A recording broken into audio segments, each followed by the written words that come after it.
بداية كده أنا دكتور إبراهيم صلاح.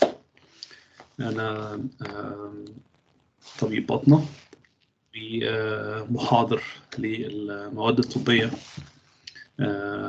ومؤسس USMLE Gate، منصة للكورسات الطبية الخاصة بالUSMLE Pathway. فالنهاردة إن شاء الله يعني هنجاوب على أسئلة كتير جدا ناس بتسألها بخصوص Pathway USMLE، وأسئلة يمكن ملهاش إجابات واضحة على مثلا يوتيوب أو على السوشيال ميديا بشكل عام. وهنحط كده خريطة طريق للUSMLE. أنا هحاول أركز النهاردة على الحاجات اللي يعني على الحاجات اللي هي مش كومون، يعني في بعض الأسئلة كده متكررة ومحدش بيجاوب عليها يعني. أنا يعني طبعا هسيب وقت للأسئلة إن شاء الله. أنا بس عايز أدي الكنترول احمد، بس لو تعرف تعمل ريز يور هاند بحيث ان اديك كنترول تعمل ادميشن للناس اللي بتدخل، عشان بس اعرف اركز في احمد محمود.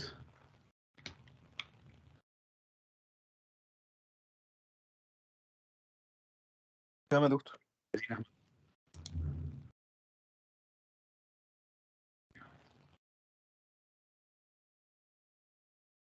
او محمد القصبي.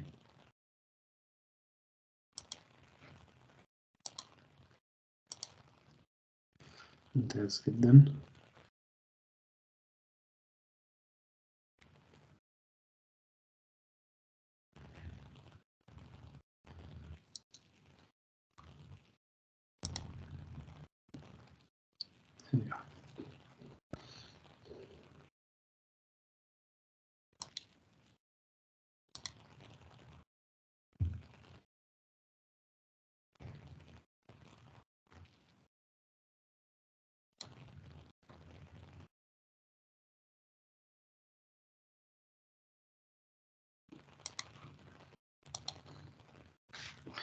طيب هو تقريبا يعني ايه، خلينا نبدا، وانا هعمل ادميشن للناس تقريبا في خلينا نبدا. طيب الUSMLE طبعا في سلايد شير للموضوع، ولكن انا هتكلم معاكم الاول بشكل يعني ايه بشكل بسيط من غير مصطلحات، بشكل عامي جدا،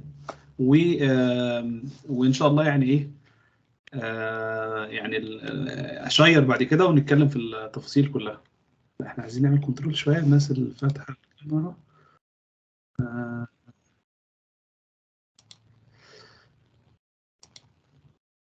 تمام ممتاز. طيب USMLE الUSMLE هي يعني اليونايتد ستيتس ميديكال لايسنسنج اكزامينيشن، او امتحان الرخصه الطبيه الامريكيه. تمام. الامتحان ده المقصود به ان حضرتك تعادل المواد الطبيه اللي انت اخذتها في الكليه ب يعني محتوى علمي مقبول للترخيص او لممارسه الطب في امريكا. تمام. يبقى تاني كده، امتحان الUSMLE ده امتحان عباره عن،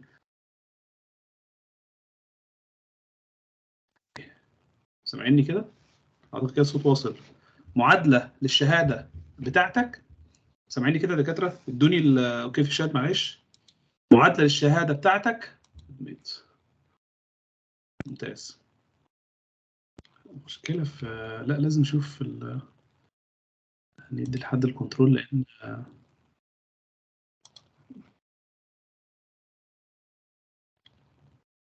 دكتور انا بعت لحضرتك في الشات.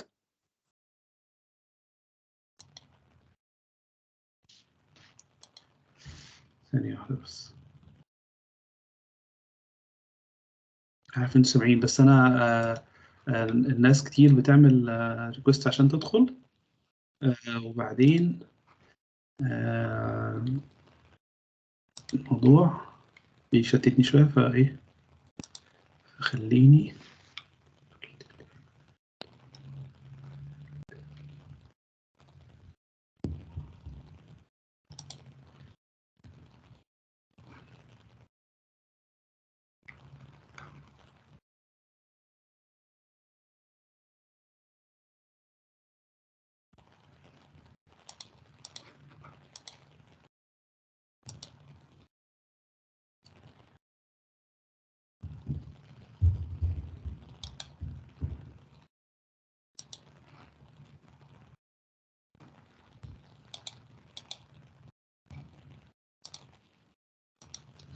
طيب معادله للشهاده بتاعتك ب يعني المواد الطبيه المقبوله في امريكا. طيب اليو اس ام ال سريعا عباره عن 2 ستيبس، يو اس ام ال ستيب 1 ويو اس ام ال ستيب 2 سي كي. في الوقت اللي انا كنت بذاكر فيه وكنت بامتحن فيه كانت عباره عن 3 ستيبس. خلي بالكم 3 ستيبس عشان تقدم على الماتش. فانا عندي ستيب 1 وستيب 2 سي كي وستيب 2 سي اس. ده كان المحتوى بتاعها قبل كده، لكن في الوقت الحالي هو ستيب 1 وستيب 2 سي كي.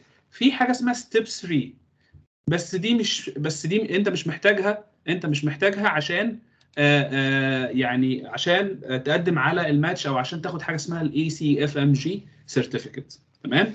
يبقى اللي حضرتك محتاجه في الوقت الحالي عشان تاخد الرخصه الطبيه الامريكيه هي ستيب 1 وستيب 2 سي كي وامتحان لغه. ماشي؟ امتحان اللغه ده قد يكون الاو اي تي، الايلتس، يعني اي امتحان لغه معترف به. طيب ستيب 3 في ستيب 3 كده ديت مستقله بذاتها، مش هتكلم عنها النهارده لانها يعني ايه مش موضوعنا الرئيسي، ولكن هي خطوه من خطوات اليو اس ام انت محتاج تمتحنها في فتره النيابه بتاعتك يعني ايه اما تيجي تبدا تشتغل. لكن قبل الماتش او قبل الاي سي اف ام جي سيرتيفيكت انت مش محتاج اي حاجه خالص غير ستيب 1 وستيب 2 سي كي وامتحان اللغه. ممتاز جدا. طيب ستيب 1 سريعا كده هي البيزك نوليدج، يعني المواد بتاع البيزك نوليدج. ستيب 2 سي كي هي مواد الكلينيكال نوليدج.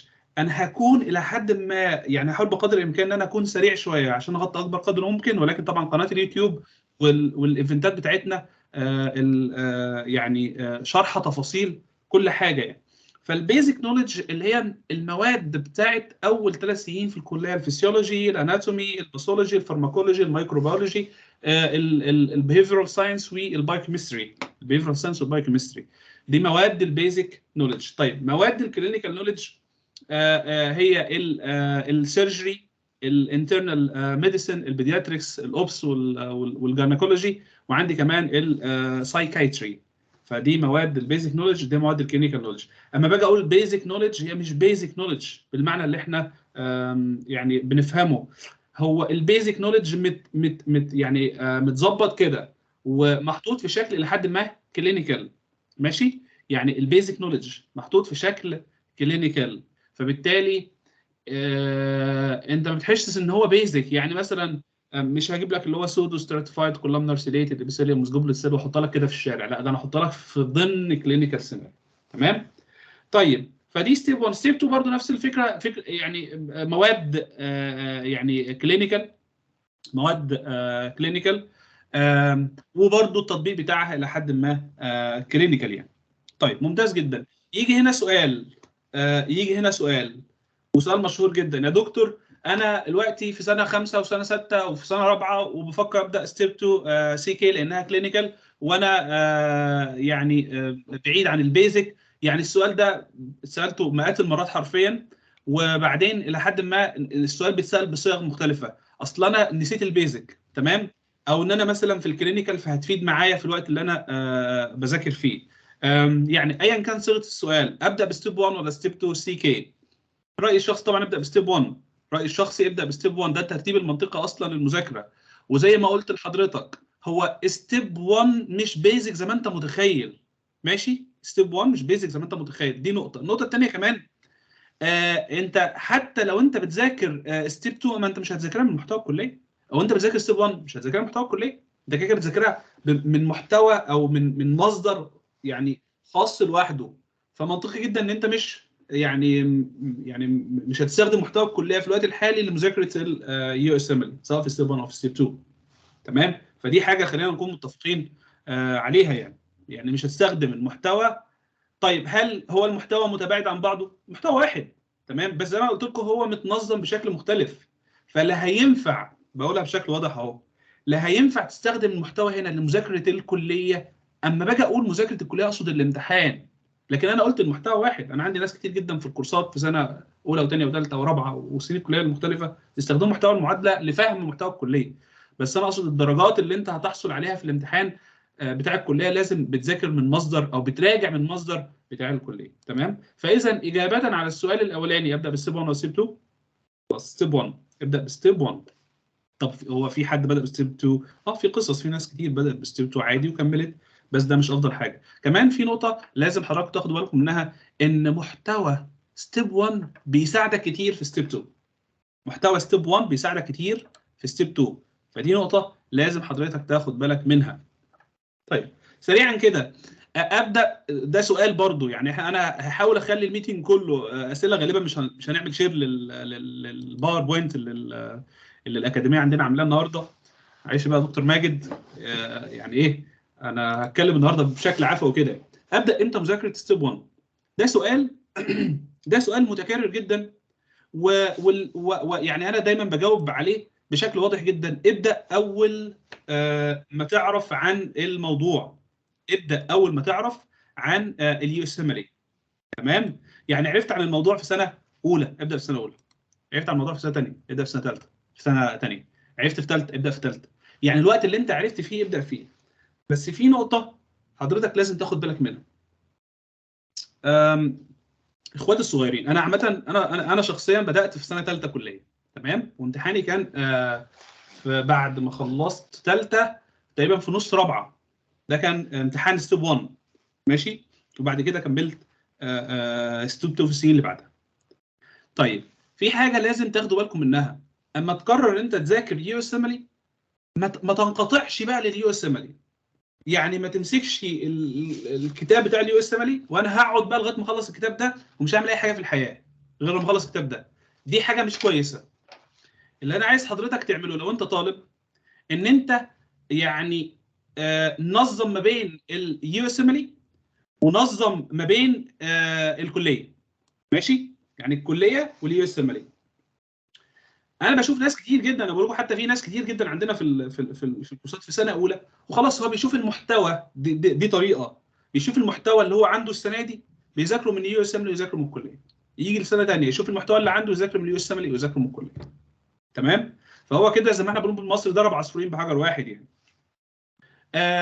هل في ناس امتحنت في الكليه؟ هل في تجارب؟ انا عايز اقول لكم ان من خلال خبرتي انا، يعني يمكن بقى لي حوالي 10 12 سنه في المجال ده. من خلال خبرتي كل الناس، او بلاش اقول كل، خلينا نقول 90% من الناس اللي بتمتحن عندي مثلا في الكورسات او اللي بشوفها او ببقى متابعها او حتى بره الكورسات وبتمتحن، بيبقوا طلبه. تمام؟ يعني ممكن اقول من 90 95% بدون مبالغه. ماشي؟ هل في ناس امتحنت في سنه ثالثه كليه؟ في ناس امتحنت في سنه ثالثه كليه. باي ذا واي في النظام الجديد انت تقدر تمتحن بعد سنه ثانيه. دي معلومه برضو ناس سالت عنها كتير. فالموضوع بقى دوبل، انت تقدر تعمله. الموضوع انا مش هقول ان هو يعني هو مش قصه صعب، هو عايز تنظيم وعايز يعني تبقى ماشي على جدول كده ما بين، يعني تعرف هتعمل ايه امتى. طب هل ده حاجه تقدر تعملها؟ تقدر تعملها. ليه؟ بقى في تجارب كتير، بقى في ايفنتات بتتعمل كتير زي ما احنا بنعمل اهوت، بقى في ناس بتتكلم على اليوتيوب كتير. فاذا الموضوع بقى يعني ابليكابل، والموضوع دوبل جدا وتقدر تعمله ان شاء الله. يعني تقدر بكل اريحيه تخلص ستيب 1 وستيب 2 في الكليه. ماشي؟ ودي الخطه، او يعني دي الحاجه اللي انا بنصح بيها اخواتي الصغيرين. لو انت كلمت اي حد متخرج اصلا وسافر مثلا، سافر وقلت له انصحني، هيقول لك على طول خلص ستيب 1 وستيب 2 وانت في الكليه. لان طول ما انت في الكليه حرفيا انت معاك وقت. ما حدش يقول لي ان هو يعني ان هو بيذاكر الفول تايم بتاع الكليه. ماشي؟ فيعني فكره انت تخلص الكليه دي حطها تارجت. والله انت في سنه رابعه، في سنه خمسه، في سنه سته دلوقتي، خلاص برضو كمل وذاكر يعني. لان بعد كده الامور بتبقى اصعب شويه. يعني الامور بتاخد وقت اكتر شويه. طيب ستيب 1 اخد لها وقت قد ايه؟ يعني انا بعمل جامب كده على الاسئله اللي موجوده، بحيث ان احنا نقدر نغطي اكبر قدر من الاسئله. ستيب 1 ده على حسب الوقت اللي انت مفرغه للمذاكره. يعني انا شخصيا شفت ناس انا عايزكم بس تخلوا الاسئله كلها، انا هسيب لكم وقت للاسئله. عايزكم خلوا الاسئله كلها للاخر وانا هجاوب على كل الاسئله. يعني في كذا مفاجاه كده وفي كذا حاجه كويسه انا سايبها للاخر، من ضمنها جزء الاسئله ده. سيبوه كله، وانا مش هقفل الايفنت بتاع النهارده لما اجاوب على اسئله الناس اللي حاضره معايا كلها. تمام؟ فاجاوب على اسئله الناس اللي كتبتها الاول على الجروبات، وبعدين ان شاء الله اجاوب على اسئلتكم. طيب اخد وقت قد ايه عشان اخلص ستيب 1؟ الافريج تايم ده سؤال الاجابه عليه صعبه، لانها هتتوقف عليك شخصيا. انت عندك وقت قد ايه تقدر توفره يوميا؟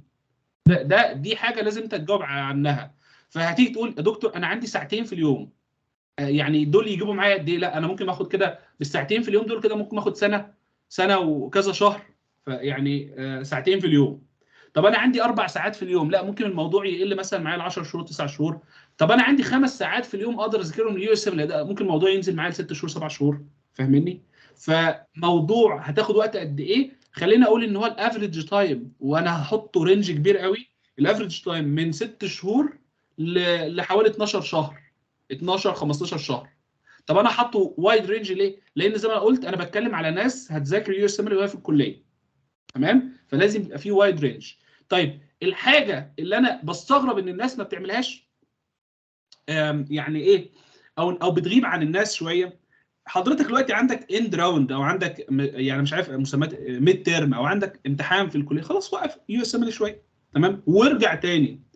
طب انا شخصيا كنت بعمل ايه؟ اما كان بيجي وقت مثلا يبقى عندي فيه اجازه كنت بعمل معسكر للمذاكره، تمام؟ يعني مثلا عندي الجمعه دي اجازه، هي الجمعه ده يوم الراحه بتاعتي، خلاص بقى انا بعمل حاجه يعني ازيد من زمايلي، فطبيعي ان انا هقدم شويه تضحيات يعني، ماشي؟ فكنت اعسكر خلاص بقى يوم الجمعه ده انا من الصبح كده لحد اخر اليوم انا بذاكر ليه السبت. طب عندي اسبوعين اجازه بتوع نص، دول اسبوعين دول يخلص فيهم 3 4 شباتر كده، انا قاعد بقى ايه، خلاص ما وريش حاجه غير اليو اس ام. فاللي انا اقصده او اللي انا اعنيه ان انت اما يبقى عندك امتحان ريح مفيش مشكله، بس تعالى بعد الامتحان بقى شد شويه. يعني كنت بتذاكر ساعه في اليوم، يا سيدي تذاكر 4 5 ساعات في اليوم في الوقت اللي بعد الامتحان. هو بالشكل ده هتعرف توازن وتخلص حاجه في الكليه. مهم جدا وفرصه ذهبيه ان انت تخلص حاجه جنب الكليه، تمام؟ ودي يعني دي ميزه كبيره في اليو اس ام ان هي موضوع الناس اللي بتحاول تدخل يعني ده مشتتي جدا يعني.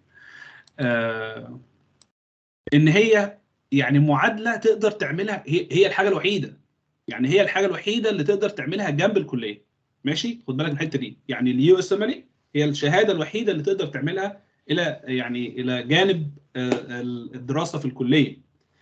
انا اقصد كمان يعني تكنيكالي، يعني البلاب مثلا فور اكزامبل لا لازم تكون مخلص اصلا عشان تبدا مذاكره بلاب يعني. طيب ستيب 2 برضو الافريج تايم بتاعها هيبقى اقل شويه من ستيب 1، يعني ممكن نتكلم في من 5 شهور ل 8 9 شهور. ده هيكون افريج تايم برضو الناس بتذاكر في الكليه، ماشي؟ يعني ده برضو وقت ستيب 2. فانا في اعتقادي في تجربه انا صورتها، يعني عملت له شخص، عملت له انترفيو قريب ان شاء الله انزل التجربه بتاعته على اليوتيوب، يمكن يكون هو معانا النهارده. هو خلص ستيب 1 في سنه ثالثه، وخلص ستيب 2 في رابعه وخمسه. فهو في خمسه دلوقتي، في اخر خمسه على ما اعتقد، وكده مخلص ستيب 1 وستيب 2 سي كي. على فكره التجربه دي بقت متكرره في الوقت الحالي، تمام؟ يعني انا يعني عملت الشخص ده انترفيو كده، عملنا له فيديو عشان يعني اعرف الناس ازاي تعمل الامر ده في الكليه، تمام؟ طيب المصادر اللي هتذاكر منها، انا طبيعي انا بدي كورسات، فطبيعي اقول لك لازم تاخد كورس، بس انا ما بقولش كده، تمام؟ لان مش كل الناس بتاخد كورسات. ولكن في مصدر رئيسي مثلا في ستيب 1 هو كتاب الفيرست ايد. ده كتاب لا غنى عنه، لا غنى عنه على الاطلاق، ماشي؟ يعني خليني اقول كده، ما فيش حد بيدخل ستيب 1 من غير ما يذاكر الفيرست ايد، وما ينفعش تاخد اي كورس ما يكونش فيه فيرست ايد. فيرست ايد ده حاجه يعني ايه، مهمه فوق مما تتخيل يعني، ماشي؟ الناس المصريين اللي هيفهموا اللي انا اقوله ده، ويمكن قلت قبل كده كتير، يعني تفتكروا في الثانويه العامه كان في كتاب زمان كده على ايامي اسمه الامتحان. الكتاب ده كان مجمع المعلومات بشكل دسم كده، هي مختصره شويه بس متجمعه، ما كانش حد بيدخل امتحان ثانويه عامه الا كان يذاكر الكتاب ده. فهو نفس كتاب فكره الفيرست ايد. الفيرست ايد مجمع كل المعلومات اللي انت محتاجها للامتحان، في بعض المعلومات فيه مشروحه بشكل كويس، وفي معلومات مشروحه بشكل مختصر، تمام؟ فعشان كده هو المجهود بتاعك الخارجي هو ان انت تقدر تجمع المعلومات، تفهم المعلومات المشروحه بشكل مختصر، ومجهود الكورس لو انت اخذت كورس ان هو يشرح لك الكتاب ده، تمام؟ يعني المطلوب منك ان انت تفهم كل تفصيله في كتاب الفيرست ايد وتحفظها، تمام؟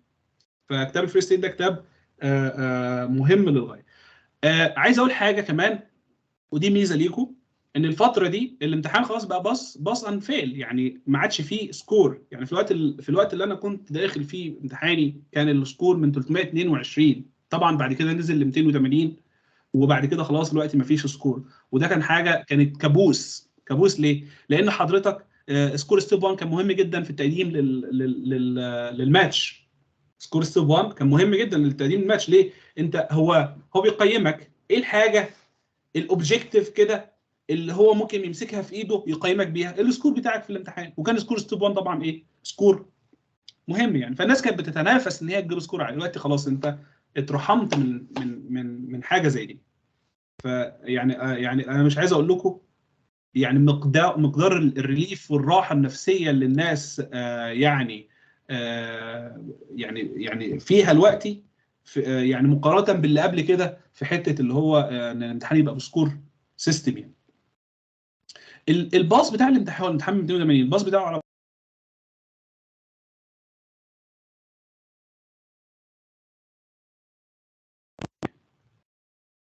سامعيني كده؟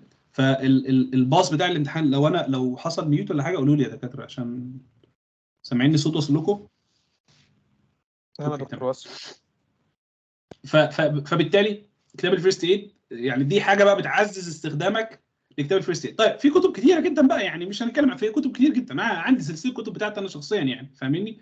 ولكن انا زي ما قلت هو الغرض الرئيسي من اي حاجه اخرى هي دعم كتاب الفيرست، دعم فهمك لكتاب الفيرست ايد. الغرض الرئيسي من اي كتب ثانيه هي دعم فهمك لكتاب الفيرست ايد. طيب الستيب 2 يعني في كتاب الفيرست ايد وفي كتاب ماستر ذا بوردز برضو، وطبعا الاثنين فيهم بنك اسئله هو اليو اس ام ال وورلد كيو بانك. ماشي. طيب ده بالنسبه لل يعني اللي هو المصادر اللي انت تذاكر منها يعني. طبعا برضو في عندي على اليوتيوب سلسله اتكلمت فيها عن المصادر بشكل تفصيلي. طيب حلو جدا. خلاص طيب انا يعني ذاكرت وحليت يو وورلد، اعمل ايه بعد كده؟ من المميزات المهمه جدا في ستيب 1 وستيب 2 هو وجود حاجه اسمها NBME. والان بي ام اي فورمز دي عباره عن امتحانات تجريبيه حضرتك بتمتحنها اما تكون جاهز عشان تشوف مستواك عامل ازاي. فعشان كده مفيش حد بيدخل امتحان يو اس ام ال اي من غير ما يكون عارف هو هيعمل ايه، يعني هو هينجح ولا مش هينجح. تمام. مفيش حد بيدخل الامتحان ده على الاطلاق من غير ما يكون عارف هو هيعمل ايه، هيبقى مستواه عامل ايه في الامتحان. ده مش فورم واحده بس، ده في يعني كذا فورم، والفورمز دي بيحصل لها ابديت كل شويه. فبالتالي حضرتك لما بتخلص مذاكره بتقوم يعني عامل الفورم دي اونلاين وحاجزها، والفورم دي بتديك سكور، هو السكور يعني زي سكور الامتحان بالظبط. تمام. فبالتالي انت بتبقى عارف داخل الامتحان مطمن. طيب مش بس كده، كمان الفورم ديت او الامتحان التجريبي دهوت بيديك نظره عامه عن مستواك. يعني مثلا فور اكزامبل الاناتومي انت فيه مش قد كده هتلاقي السكور بتاعك قليل في الاناتومي. الفسيولوجي هتلاقي انت فيه ضعيف هتلاقي السكور بتاعك، فهيديك ريبورت. الريبورت ده بناء عليه حضرتك هتبدا يعني تحسن من مستواك. ماشي. فدي برضو ميزه قويه جدا في ستيب 1 وستيب 2 نفس الفكره يعني. طيب ممتاز جدا. طب نروح بعد كده للامتحان ذات نفسه. الامتحان طبعا سواء ستيب 1 او ستيب 2 موجود في البلد بتاعتك. يعني اغلب البلدان العربيه دلوقتي موجود فيها مركز للامتحان. يعني مصر موجود فيها بالتالي اكتر من مركز، بالتالي موجود مركز في القاهره ومركز في الاسكندريه. فمعظم البلدان العربيه كده يعني موجود فيها مركز. فبالتالي انت مش محتاج تسافر بره الدوله بتاعتك عشان تمتحن. طب حجز الامتحان ازاي؟ طبعا في فيديو مستقل عن حجز الامتحان ان شاء الله ابقى اشيره معاكم يعني. ولكن حجز الامتحان بيتم على موقع اسمه ECFMG Educational Commission for Foreign Medical Graduates. تمام. الموقع ده بتدخل تعمل عليه اكونت وهنتكلم بالتفصيل عن الامر ده، وبتبدا تحجز عليه الامتحان بتاعك يعني. ماشي. فخلاص انت يعني الامتحان في حجزه اصلا ذات نفسه بيديك حاجه اسمها eligibility period. يعني كمثال صغير كده، انا عايز امتحن في شهر 1 السنه الجايه، فبقوم حاجز بيديني هو اوبشن ان انا احجز 1 2 3. يعني بحجز فتره من 3 شهور، اي يوم في ال3 شهور دول بمتحن فيه. تمام. وبيبقى معايا اوبشن كمان ان انا اعمل ااجل الامتحان ل3 شهور. اعتقد التاجيل ده على حسب الوقت اللي انت بتاجل فيه. في ال3 شهور، في ال3 شهور دول انت ما بتدفعش فلوس، لكن ال3 شهور اللي بعدهم بتدفع حاجه يعني رسوم مش كبيره يعني مقارنه بسعر الامتحان، حاجه زي $60 او حاجه زي كده. مع فرق العمله طبعا $60 والحاجات دي بقت رقم كبير يعني. فده الوقت بتاع ده وقت يعني الحاجه اللي انت بتحجز بيها الامتحان. تمام. فعشان كده لو انت شايف ان انت هتعرف تمتحن في شهر واحد، ادي نفسك مهله اكبر، فيبقى 2 3 4 فتحجز تمتحن في اي شهر من ال3 شهور دول. طيب سعر الامتحان سيب 1 تقريبا $1085. ستيبتو نفس الفكره. عارف ان الرقم ده يخض، بالذات مع فروق العمله اللي موجوده. ولكن عايز اقول لكم ان يعني ان شاء الله لما انتوا تشتغلوا يعني تشتغلوا وتستقروا، ده يبقى رقم قليل يعني. فهو الجزء بتاع التضحيه الماديه، يعني انا عارف انا طبعا كنت في نفس الظروف بتاعتكم، بس انا كنت الحمد لله يعني بمتحن وهو ب 7 جنيه باين الدولار او حاجه زي كده يعني. فيعني يعني ضحوا في حته الامر ده، لان اللي بعد كده هيبقى كويس. تمام. فهو ده جزء التضحيه الماديه، انا عارف وحاسس بيكم في الامر ده، ولكن هو الامر يستاهل يعني. طيب ده تكلفه الامتحان يعني. طبعا غير ان انت بتعمل الاكونت على الاي سي في ام جي تقريبا ب $160 او حاجه زي كده يعني. طيب حلو جدا. في بقى يعني في حاجات جانبيه زي مثلا حجز الكويستشن بانك، الكتب، الكورسات، الحاجات دي حاجات جانبيه، ولكن التكلفه الاكبر هي تكلفه الامتحان ذات نفسه يعني. يبقى انا كده خلصت ستيب 1 ستيب 2 سي كي، وامتحن امتحان لغه زي امتحان مثلا اليو اي تي. ده بقى امتحان سهل ومتاح والناس كلها بتمتحنه وبتنجح فيه.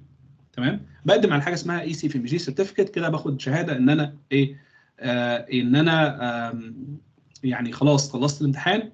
كان عارفين انتوا كارنيه نفس فكره كارنيه النقابه كده في مصر، لما انت اللي هي مزاوله المهنه، هو ده نفس الفكره ان انت دلوقتي مرخص ان انت تشتغل في امريكا. طيب ممتاز جدا. طب انا بنسمع اليومين دول عن حاجات تانية غير الامتحانات ذات نفسها. طيب في الوقت الحالي في ناس بتعمل زي elective، زي observership، زي research. elective ده بيبقى في فترة الكلية. انت دلوقتي في دماغك تخصص معين ان شاء الله هتقدم عليه في المستقبل، فبتقوم مخاطب بعض الجامعات تقول لهم انا عايز اجي اتدرب عندكم اسبوعين، 3 اسابيع، 4 اسابيع، 6 اسابيع، على حسب الافيلابيلتي. تمام. وانت في الكليه او انت بعد الكليه فتعمل حاجه اسمها observership، ممكن في الامتياز تعمل الموضوع ده. طيب الموضوع ده ليه تكلفه ماديه. التكلفه الماديه بتاعته في بعض المستشفيات بتاخد فلوس اصلا عشان تديك الكتيف، ودي بقت حاجه مستحدثه عشان الناس اللي بتقدم عليه بقت كتير.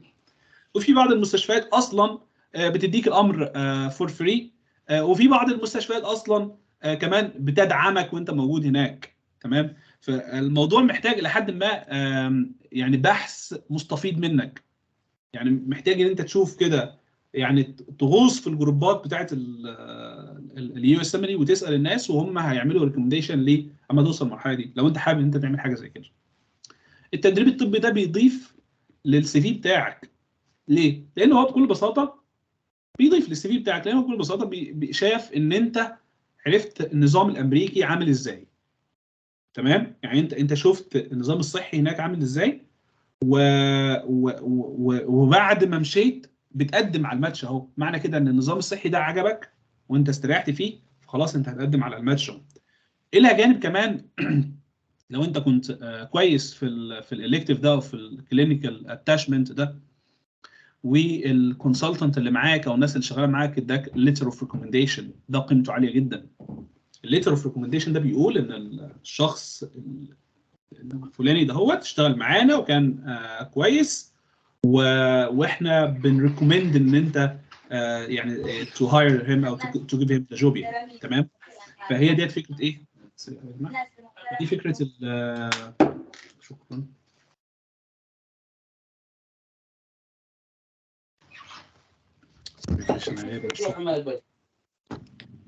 فده فكره الالكتيف او الاوبزرفشن. مش كل المستشفيات بتعمل كده، بس في مستشفيات مشهوره وفي مستشفيات اي ام جي فريندلي. تمام.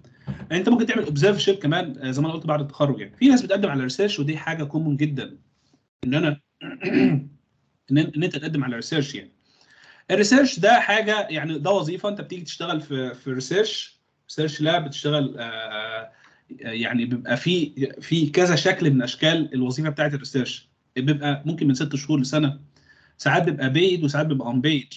ولكن زي ما قلت في الوقت الحالي عشان الى حد ما التنافسيه اللي بقت موجوده، فمعظم الريسيرشز اللي موجوده ان بيد.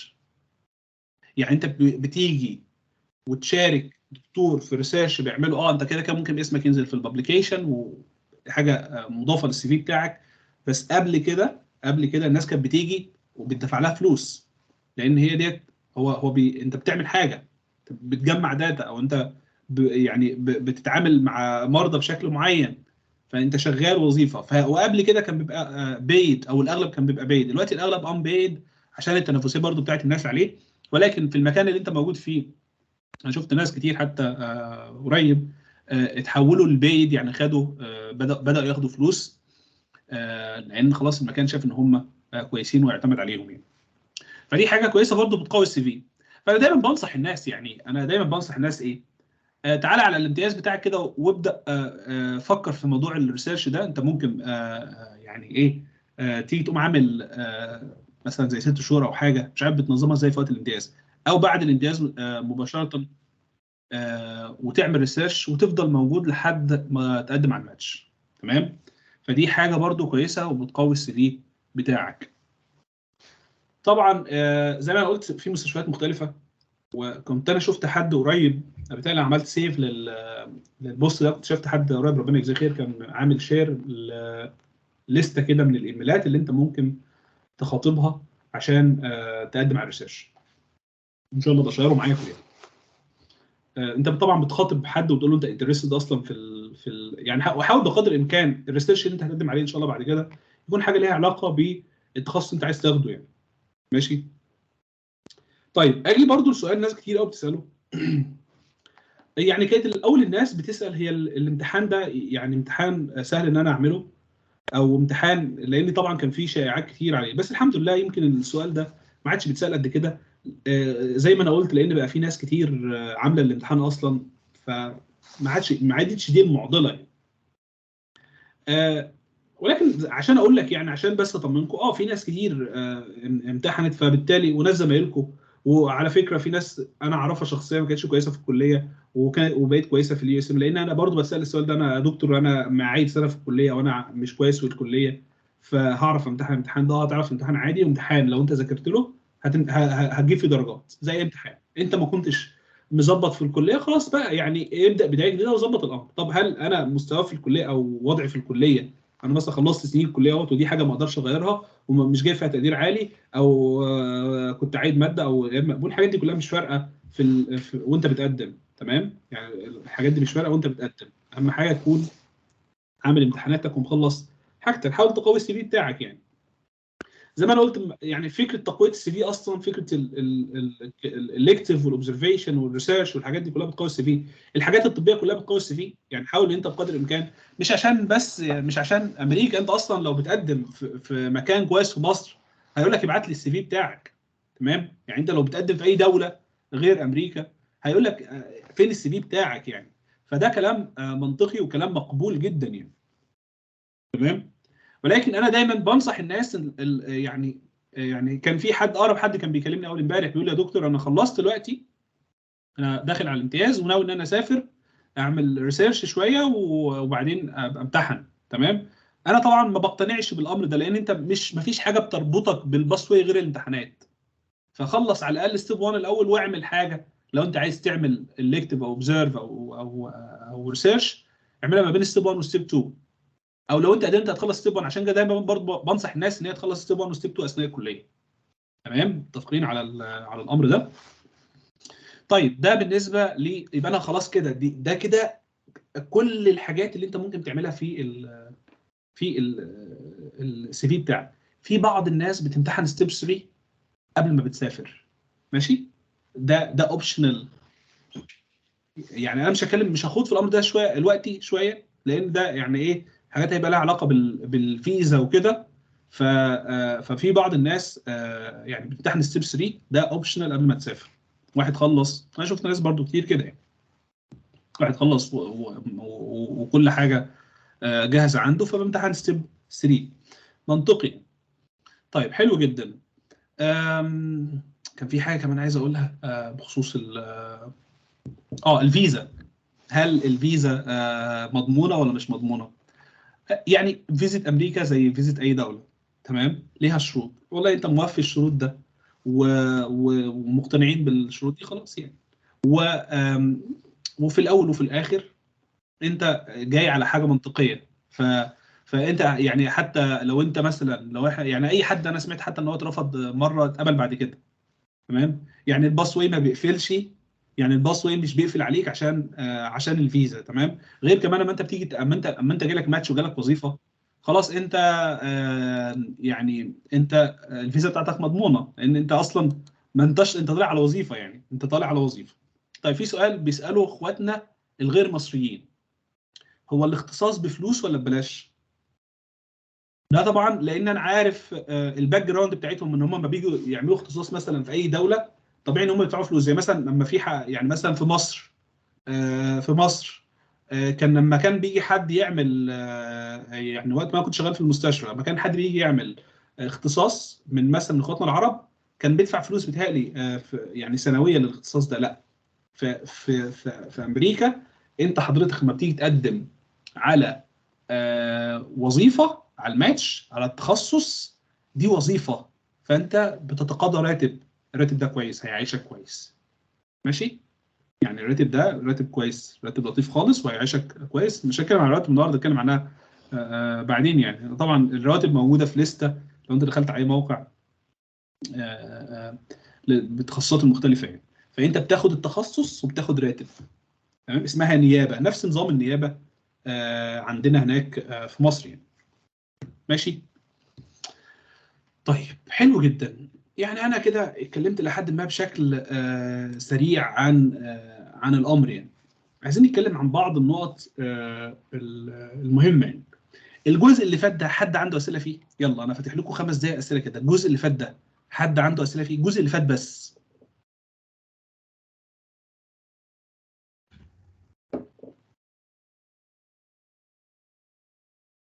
معاكم الشات اهوت.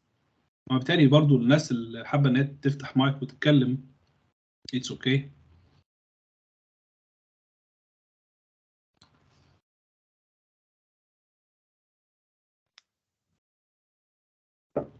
دكتور، هو حضرتك قلت التقديم على بالتوبكس.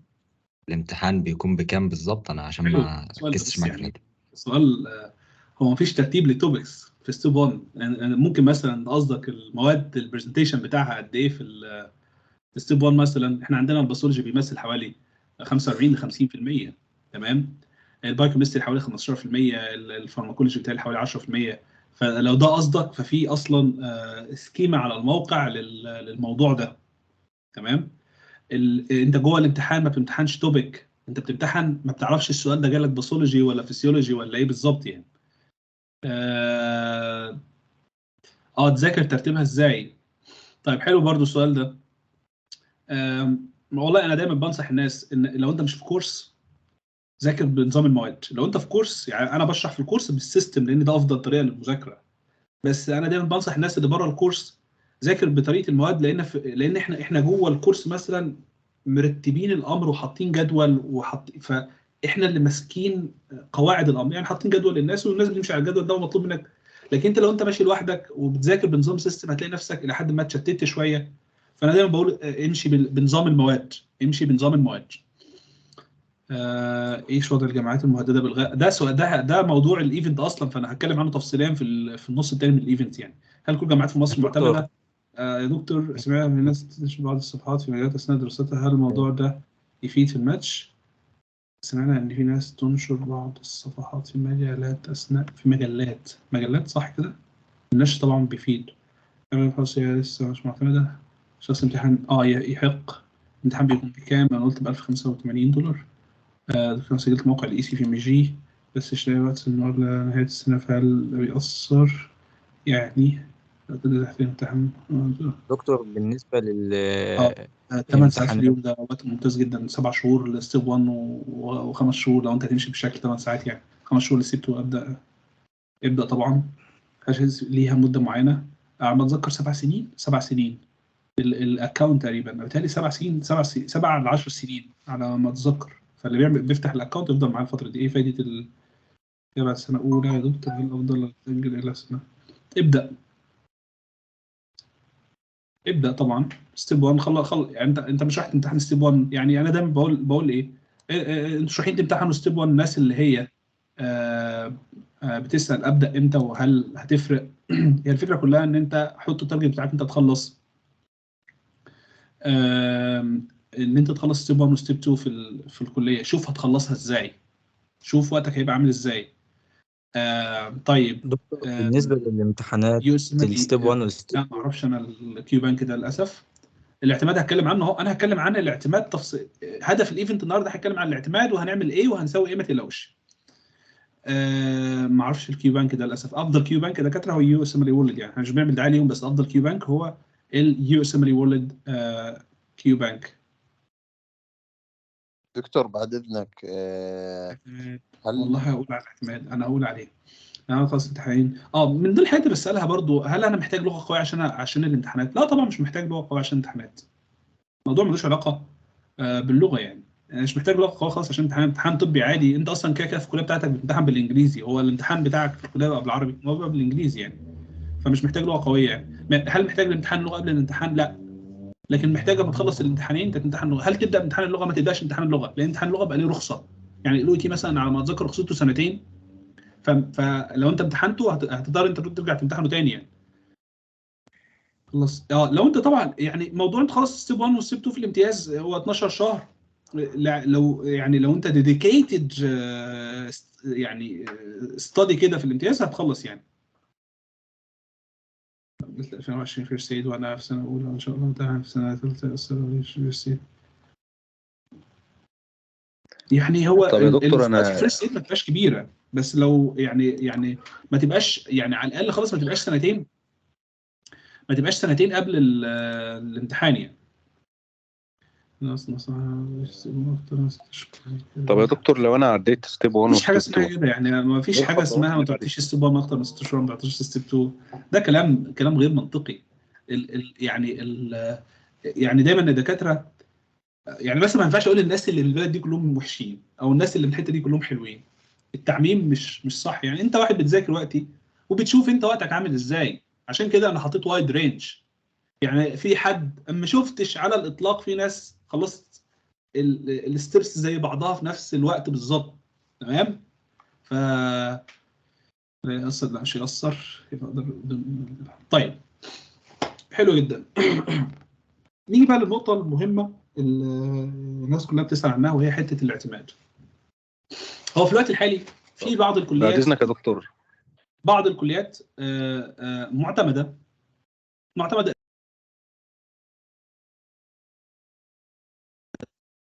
في بعض الكليات معتمدة إقليميا. سامعيني كده؟ بعض الكليات معتمدة إقليميا.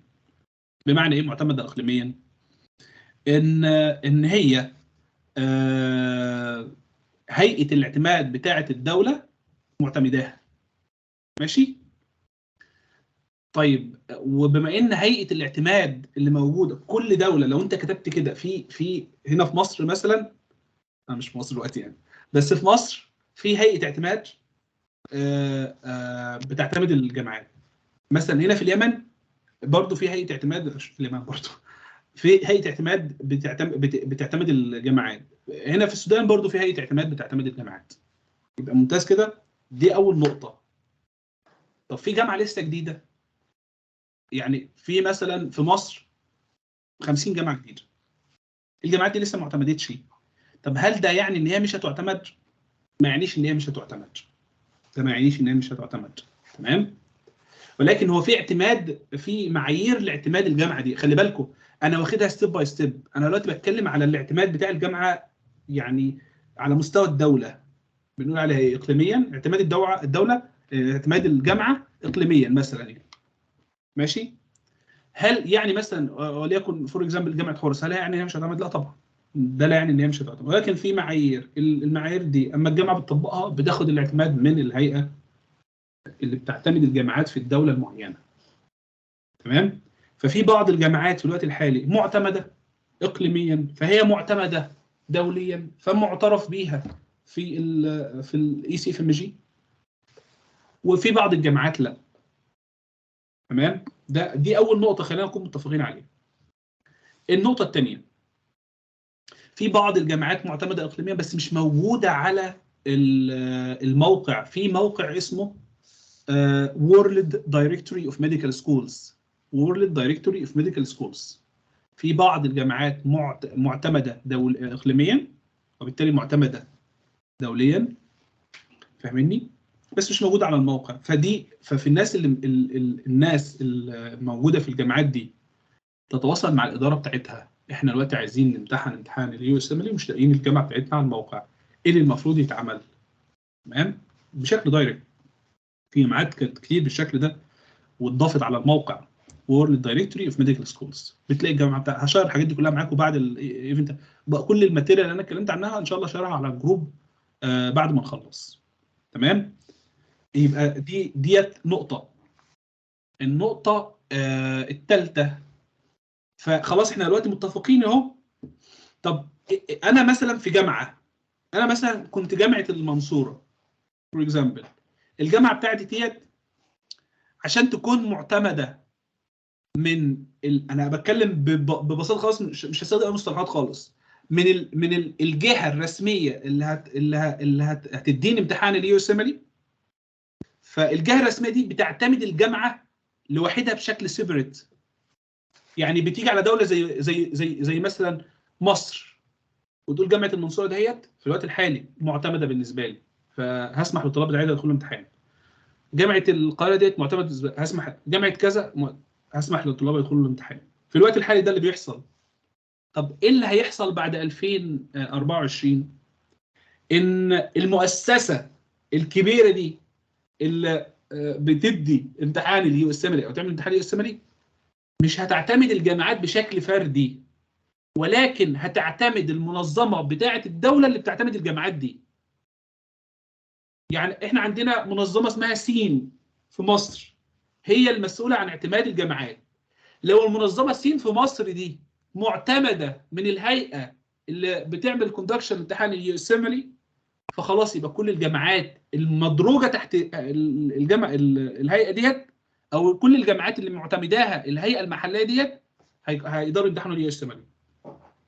يعني الموضوع هيتحول من فكره ان انا باخد كل جامعه لوحدها كده، لا انا هاخد الهيد اللي بيعمل اعتماد للجامعات المختلفه.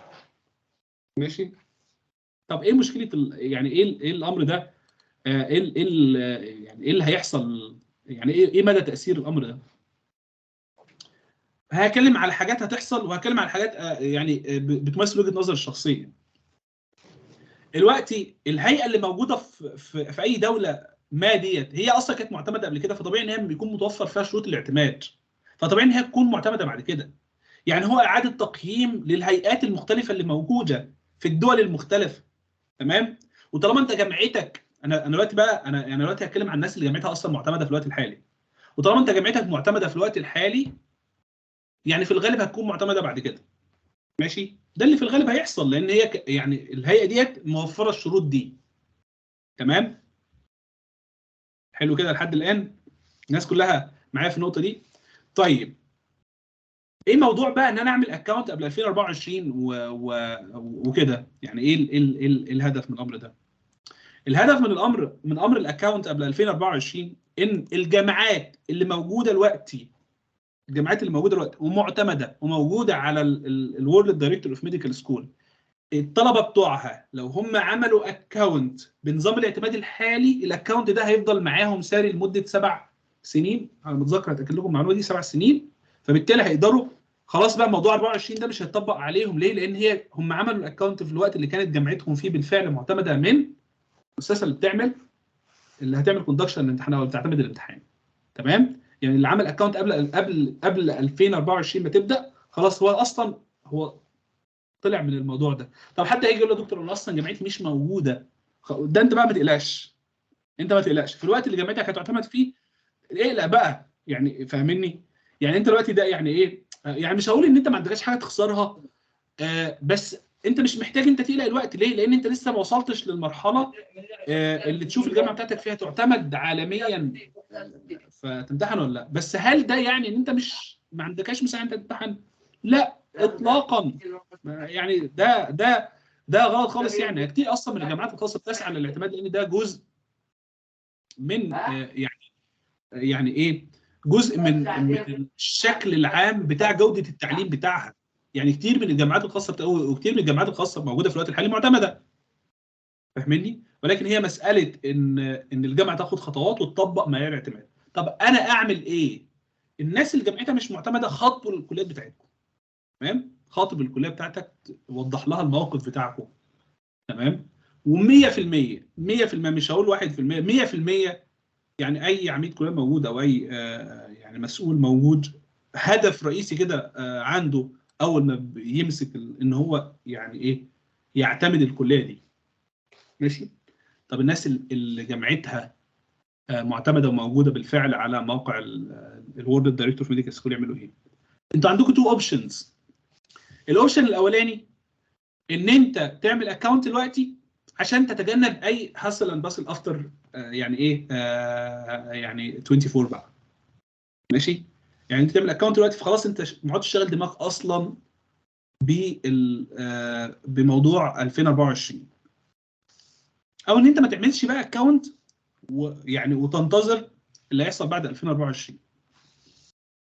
طيب هل هو منطقي ان الهيئه اللي هي في مصر مثلا، او اللي هي في السودان، او اللي هي في اليمن ما تبقاش معتمده بعد كده؟ لا مش منطقي. طب منطقي ان هي تعتمد، بس احنا بنقول لو احتمال 1% ما اعتمدتش فانت عديت من الامر ده.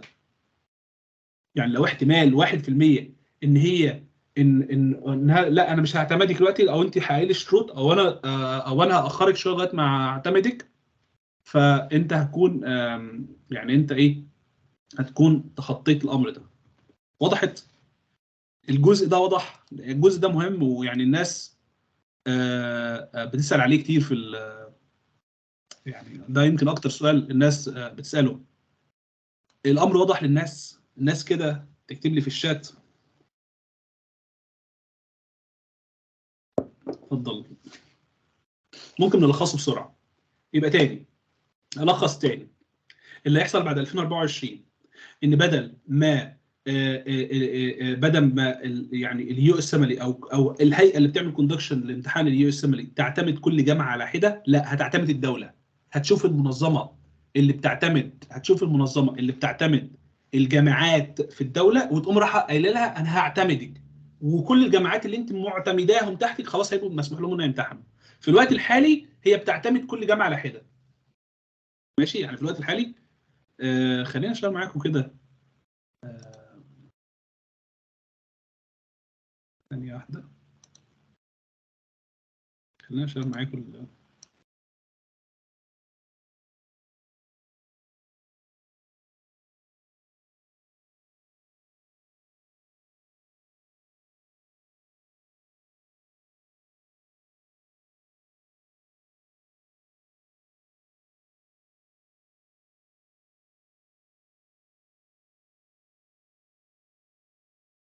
سامعني كده؟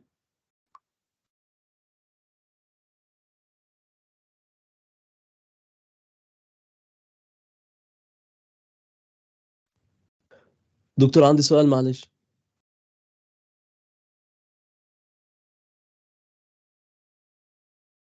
سوري انا بس عملت دي من غير مقصود يعني. طيب انتوا سامعيني كده؟ تمام واضح يا دكتور. طيب ممتاز جدا. طيب خليني اشير معاكم بس الجزء ده.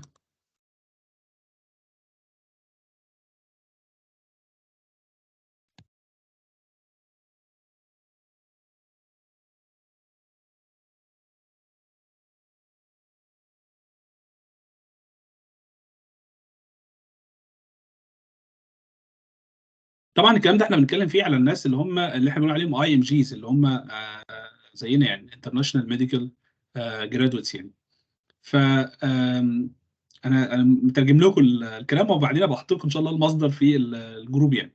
فانا عندي الهيئه ده اهي، الهيئه دي الدبليو اف ام اي، تمام. هي دي الهيئه اللي هتعتمد يعني الهيئه المحليه اللي بتعتمد الجامعات. لو الهيئه دي عملت اعتماد للهيئه المحليه اللي بتعتمد الجامعات، كل الطلاب اللي موجودين فيها هيقدروا يمتحنوا. يعني بفرضيه مثلا ان الهيئه دي اعتمدت الهيئه اللي عندنا المحليه اللي كانت بتعتمد الجامعات في مصر، فكل الجامعات المعتمده في الوقت الحالي هيبقى عندها المساحه ان هي تمتحن يو اس ام اللي بعد كده. هيبقى عندها المساحه ان هي تمتحن يو اس ام اللي بعد كده. الحته دي واضحه؟ الجزء ده واضح؟ طيب بالنسبه للناس اللي مش معتمده في الوقت الحالي، ف يعني احنا عندنا اوبشن بقى ايه؟ ان انتوا ثانيه، ان انتوا يعني تتناقشوا مع اداره الكليه بتاعتكم، بحيث ان هي ايه، تحاول تطبق شروط الاعتماد اللي موجوده، تطبق شروط الاعتماد اللي موجوده.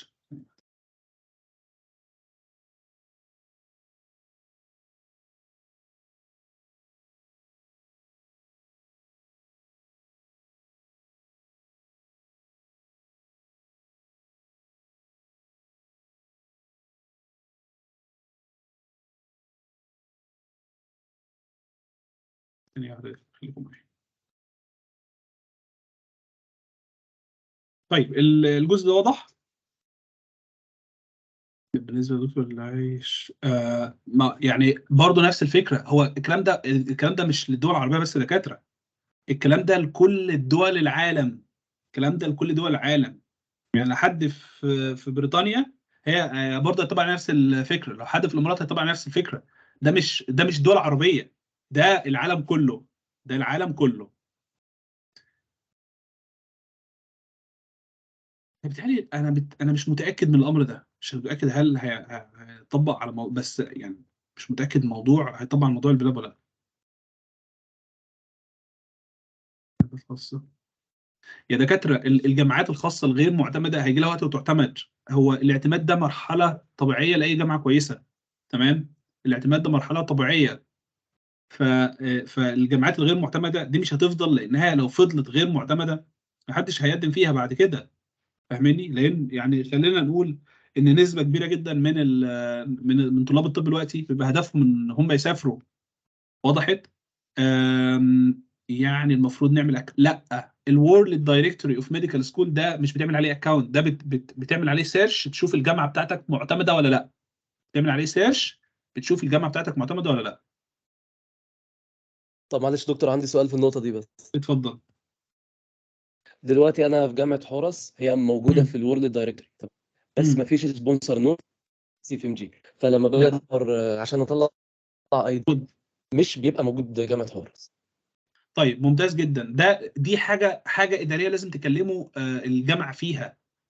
يعني اعتقد ان دي حاجه الجامعه تقدر ان هي تعملها. فاهمني؟ فتكلم المسؤولين في الجامعه عن الامر ده. طب بما ان الجامعه موجوده اصلا على الورد دايركتور اوف ميديكال سكولز يعني.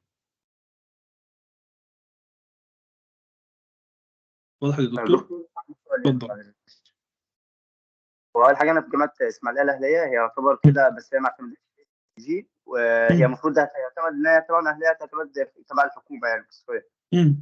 لا بس هي المفروض تعتمد بعد ما احنا نتخرج اول دفعه. بعد ما احنا نتخرج اول دفعه. طب لما بعد 24 لما احنا نعتمد، بس لازم ما اقدرش امتحن وانا في الكليه، لازم اتخرج بعدها امتحن عشان اللي تعتمد مع الكليه. انت تقدر تمتحن في الوقت اللي الكليه تعتمد فيه. يعني هي فكره الاعتماد ان الكليه تبقى موجوده اصلا على الموقع. لان يا دكاتره لما بتيجي تعملوا اكونت لاي سي في ام جي بتختاروا اصلا الكليه بتاعتكم. فاهميني؟ فلو الكليه موجوده على الموقع هتقدر تمتحن. طب انت هتبقى الكليه موجوده على الموقع، اما الكليه تكون معتمده. لازم الكليه تكون معتمده من الهيئه المحليه، ده اول حاجه. فاهميني؟ يعني خلينا ننسى اللي بره الدوله، خلينا نركز على جوه الدوله. لازم الكليه تكون معتمده من الهيئه المحليه، لان لو كليه معتمده من الهيئه المحليه والهيئه المحليه دي اصلا معتمده بعد كده فخلاص يبقى انت هتقدر تمتحن. وضحت؟ تمام. هو تاني حاجه بس، هو حوارات الريسيرش دي، احنا عندنا في الجامعه بناخد ريسيرش والالكتيف كورس بس، يعني دي المفروض تعتمد عندهم، هيبقى ترتيبهم عندهم. هي تبقى حاجه في السي في، بس مش بتبقى بقوه ان انت جيت وعملت ريسيرش ولا جيت وعملت اوبزرف شيب. يعني هي مش بنفس القوه، لكن هي حاجه طبعا في السي في بالذات هتبقى حاجه في السي في. ما تيجي تقدم على ريسيرش، فان انت مش اول مره اصلا تسمع عن الريسيرش، لان حتى كمان الريسيرش بيبقى ليه ابلكيشن لما بتيجي تقدم على ريسيرش. فانا لو في 2 مقدمين عندي، واحد اصلا سمع وخد كورسات ريسيرش في الكليه ويمكن شارك في حاجات في الكليه، اكيد هختاره. وضحت؟ تمام. ممكن فعلا اتفق. ما فيش حاجه اسمها اكتفاء لاي دوله في العالم. ماشي، خلينا ننوع على الحته دي. ما فيش حاجه اسمها اكتفاء. ابعتوا لي الاسئله هنا، ما تبعتوش على الرسائل. ما فيش حاجه اكتفاء لاي دوله في العالم من الاطباء. في عجز في الاطباء في كل دول العالم بلا استثناء.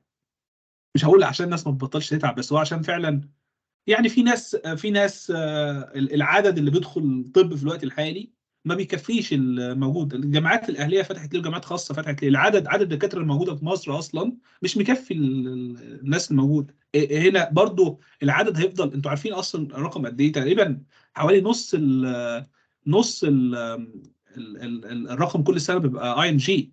فيعني الحته ديت ايه، موضوع الاكتفاء ده صعب ان هو يحصل يعني. دكتور، اتفضل. ايوه بالراحه كده، بالراحه. معاك اهو.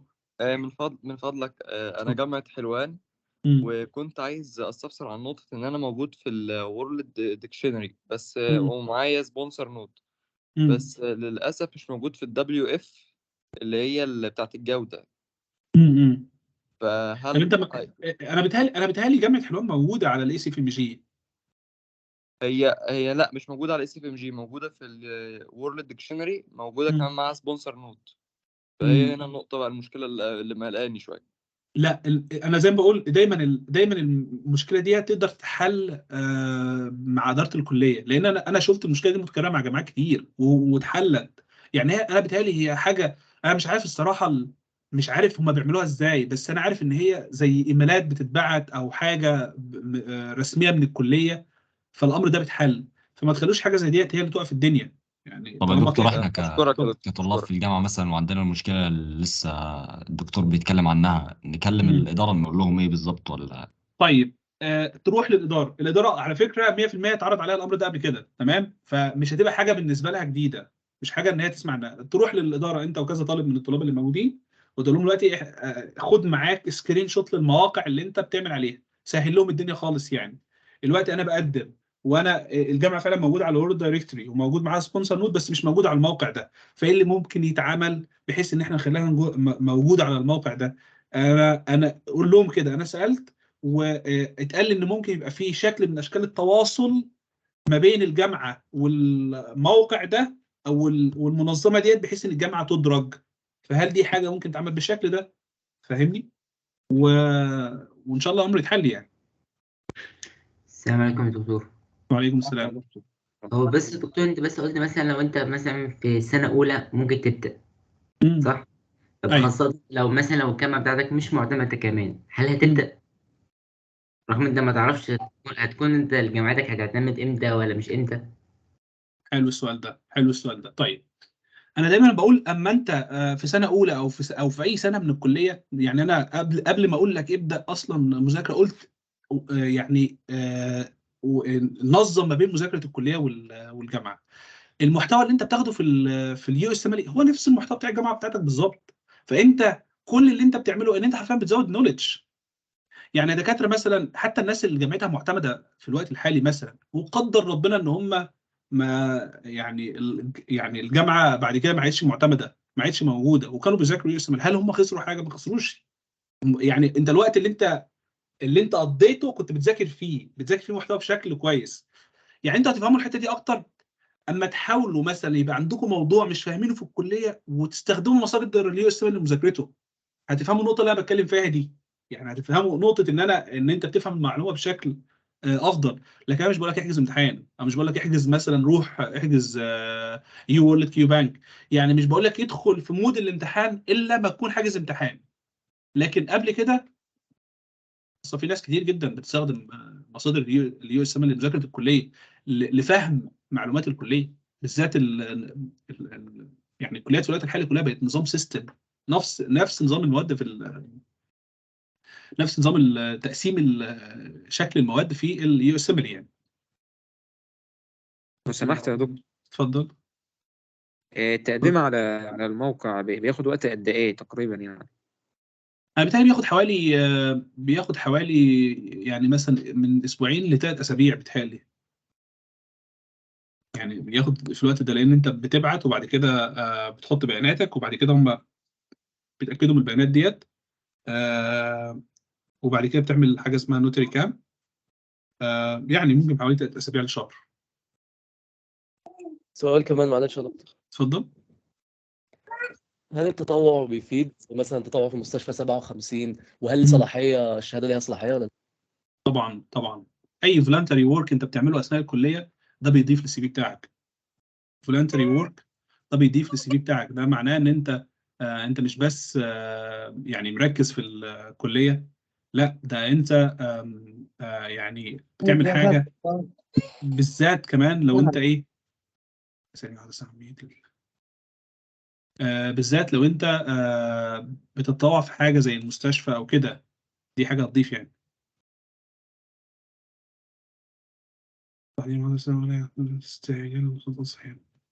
طيب عشان السؤال ده انا اتسال كتير النهارده يعني، هو فكره يعني، ما ده اللي انا نويت عنه في اول السيشن. يعني في مشكله الناس بتعملها اما بيجي يقول انا هحضر لليو اس ام. انا شفتها شخصيا، فلاقي حد يقوم منقطع للكليه، منقطع لمذاكره اليو اس ام كده ويرمي الكليه. ده كلام غلط، ده مش صح، تمام؟ ده ما تعملهوش. لكن اللي انا بتكلم فيه ان انت تنظم مذاكرتك. يعني انت النهارده عندك شابتر كذا، عندك السنه دي فور اكزامبل مثلا في سنه اولى عندك السنه دي 4 سيستم، ما تقرا ال4 سيستم من مصادر الكليه، من مصادر اليو اس ام. انت خسرت حاجه؟ ما خسرتش حاجه خالص يعني، انت كسبان، فاهمني؟ يعني انت كسبان، فما تنقطعش يعني ما تنقطعش لمذاكره اليو اس ام. يعني نظم ما بين الاثنين. لو كانت الجامعه معتمده على اختبار الطالب وحصل على السكون بعد كده، لا ما فيش الكلام ده. انت لو عملت اكونت، ما ده اللي انا بتكلم فيه، لو انت عملت اكونت دلوقتي خلاص انت موضوع يعني انا وضحت الحته دي قوي. موضوع ان انت عملت اكونت دلوقتي، انت الهسل بقى بتاع 2024 ده خلاص انت مش موجود فيه. يعني انت ايه صح. ده؟ اتفضل. صح. انا دلوقتي جامعه الزقازيق فيها كليتين، طب الزقازيق عادي وطب الفؤوس، دي كليه لسه من 4 سنين، وانا انا دفعه، يعني انا اول دفعه، فانا في سنه رابعه دلوقتي. على كلام حضرتك انها لازم لما تعتمد اعرف اقدم، تعتمد امتى؟ لما انا اتخرج يعني كمان 3 سنين. فانا كده ما اقدرش اقدم على الامتحان، يعني ممكن تبقى يعني ايه، الزقازيق معتمده بس فؤوس مش معتمده، هي نفس الكليه يعني كليتين مختلفتين بس نفس الجامعه. طب انت لما بتيجي تقدم المفروض بتقدم من الزقازيق ذات نفسها، ولا بتقدم من جامعه ثانيه؟ بقدم ليه بالظبط؟ يعني انت بتختار ايه اما تيجي تقدم لليو اس ام، او مثلا تيجي تقدم بيبقى مسمى الجامعه بتاعتك جامعه الزقازيق؟ ما جربتش اقدم عليه، مش جربتش اعمل اكونت لسه، فيعني ممكن اكتب يعني اكتب زقازيق بس وما اكتبش بقى حرف فؤوس خالص كاني في طب الزقازيق. انا مش عارف اصلا الجامعه بتاعتك دي هي اسمها جامعه الزقازيق دلوقتي، ولا لها مسمى تاني؟ يعني هي جامعه مستقله ولا نظام لا، جوه الجامعه؟ نظام جوه الجامعه، كليه يعني يعني كليه مثلا زي مختلفه جوه. مثلا زي مثلا في المنصوره كان في مانشستر مثلا، يعني بالتالي انت بتختار الجامعه بتاعتك نفسها اللي هي جامعه الزقازيق، مش النظام، مش البروجرام اللي جوه الجامعه. ما هو كانه بروجرام مختلف بس هي كليه مختلفه، يعني هي جامعه الزقازيق فيها كليتين طب، كليه طب اوكي الزقازيق. اوكي. مش هتعرف، مش هتمتحن لما يبقى موجود، يعني الحته دي واضحه، مش هتمتحن لما يبقى موجود الجامعه موجوده على الموقع ذات نفسه. الكليه بقى يعني هو الميديكال الكليه سكول نفسها موجوده على الموقع. طب انا مش ممكن يعني اكتب ان انا في الزقازيق واني في جامعه الزقازيق ولا لا يعني؟ حضرتك فاهم؟ انا فاهم، بس انت بتقول ان هي موجود فيها كليتين، فدي كليه منفصله، ده السؤال اللي انا سالته لك، دي كليه منفصله في حد فدي ذاتها. فبالتالي دي لازم تكون موجوده ككليه مستقله. طب انا اللي مش ممكن لما اجي اقدم اكتب ان انا في الكليه تانية طب زقازيق، يعني من نفس الجامعه مش تفرق، ولا ما الورق بقى عشان اعتقدش، انا بالتالي ما اعتقدش، لان لو دي اداره ودي عميد مستقل واداره مستقله، ما اعتقدش يعني. ما اعتقدش يعني. طب يعني كده الحل دكتور الوحيد ان انا احول، صح؟ لو انت عايز تمتحن قبل كده ان انت تحاول جامعه ثانيه تكون معتمده، فاهمني؟ لو انت عايز تمتحن قبل كده. تمام. طب حضرتك شايف ان في الظروف اللي احنا فيها دي، الظروف الاقتصاديه، وهقدم ولا لا، هربيب ولا ما اعرفش ايه، ستيب باي ستيب، ماشي خطوه بخطوه، كل امتحان الكورس ما اعرفش ايه، ان دي خطوه كويسه، ولا ان انا اول دفعه فانا عندي فرصه نيابه في الجامعه، فان انا كده هضحي بدي، انا كده عايز اسافر كده. يعني ده سؤال لازم تجاوب عليه بنفسك. ده سؤال لازم تجاوب عليه بنفسك. فكره ايه؟ ان هو انت هتقرر ايه؟ هتقرر ان انت تقعد ولا تسافر؟ تمام؟ هتقرر تقعد ولا تسافر؟ دي نقطه مهمه لازم تجاوب عليها بنفسك يعني، لان لا، هو دول فكره قرارات. يعني انا ما اعرفش ممكن يحصل ايه قدام، ممكن لا قدر الله، ما اعرفش بقى. لا ده سؤال شخصي، ما اقدرش اجاوبك عليه الصراحه. ده سؤال شخصي خالص يعني. انت ممكن تاخد وقت تقرا عن كل الباسويز بشكل كافي، تقرا عن القعده في الدوله اللي انت فيها بشكل كافي، وبعدين تاخد القرار، لان ده مش قرار سهل صراحه يعني موضوع السفر برضو مش قرار سهل. بس هي انا زي ما انا قلت يعني، هي فكره المذاكره عمرها ما بتخسر. بس طبعا يعني ما فيش حد يعني انا عارف ان مثلا في 20%، يعني انا صريح جدا معاكم، الناس اللي بتذاكر لسه من 20% بيذاكروا فور ساينس، و80% بيذاكروا عشان الامتحان. فاهمني؟ يعني في 20% ما بيمتحنوش. في ناس كتير جدا كتير جدا عندي في كورس مش واخده الكورس للامتحان خالص، انا واخده عشان اظبط، كتير جدا يعني، كتير جدا جدا، حتى كمان من الكليات الجديده، عشان هو نفس النظام فعلا، بياخدوه مش عشان الامتحان. احنا يعني بنسال الناس لما بتيجي تسجل يعني. تمام؟ يعني دي نقطه لازم. لكن في النهايه كليه منفصله، فلازم احول عشان اعرف اقدم قبل التخرج. لو انت عايز تقدم قبل التخرج. تمام، شكرا يا دكتور. الله يخليك. طيب انا عايز اقول لكم حاجه كمان، ان هو كم تكلفة الاكونت ده؟ الاكونت ده تقريبا تكلفته $160. طب طيب دكتور معلش، اتفضل. هو يا دكتور سمعت ان ستيب 2 جزئين، جزء بامتحنه في بلدي والتاني في امريكا، هل الكلام ده ما كنتش صحيح؟ معانا يا دكتور بقى، ما كنتش معانا يا دكتور في اول الايفنت بقى. لا هو ما عادش فيه الجزء الثاني بتاع سي اس، هو ستيب 2 سي كي بس. الجزء السي اس ده خلاص اتلغى. وقت الكوفيد في حاجتين اتلغوا، او في تغيرين اتعملوا. التغير الاولاني هو ان السي اس اتلغى بلا رجعه يعني، زي ما قالوا. ونقطه ثانيه كمان ان بقى ان الامتحان بقى باص وفيل، امتحان السيب 1 يعني. فكل الامتحانات تقدر تمتحنها في بلدك دلوقتي.